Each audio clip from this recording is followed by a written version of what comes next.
আমরা যারা বাংলা মাধ্যমের ছাত্রছাত্রী আমাদের মধ্যে অনেক সময় একটা হীনমন্যতা কাজ করে। কিরকম?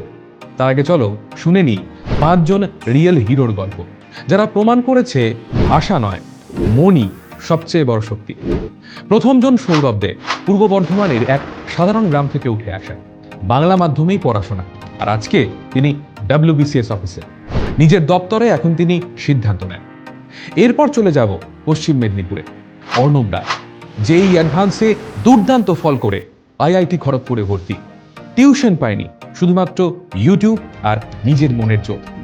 তৃতীয় জন মৌসুমী সেন হাওড়ার এক বাংলা মাধ্যম স্কুল থেকে সোজা কলকাতা মেডিকেল কলেজ, নিটে কড়া লড়াই লড়ে নিজের জায়গা করে নিয়েছে, আর সে আজকে একজন ডাক্তার। চতুর্থ জন সায়ন ঘোষ কলকাতার বাংলা মাধ্যম স্কুল থেকে শুরু, আজকে গুগলের সফটওয়্যার ইঞ্জিনিয়ার। নিজে নিজেই শেখা কোডিং আর অনলাইন রিসোর্সই তার একমাত্র অস্ত্র।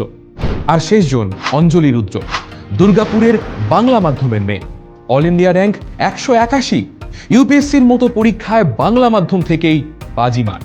তাহলে এখন ভাবছো নিশ্চয়ই যে বাংলা মাধ্যম মানেই কি পিছিয়ে পড়া? এই 5 জনই প্রমাণ, যদি ইচ্ছা থাকে ভাষা কোনো বাধা হতে পারে না। তোমার স্বপ্ন, তোমার পথ শুরু হোক বাংলায়।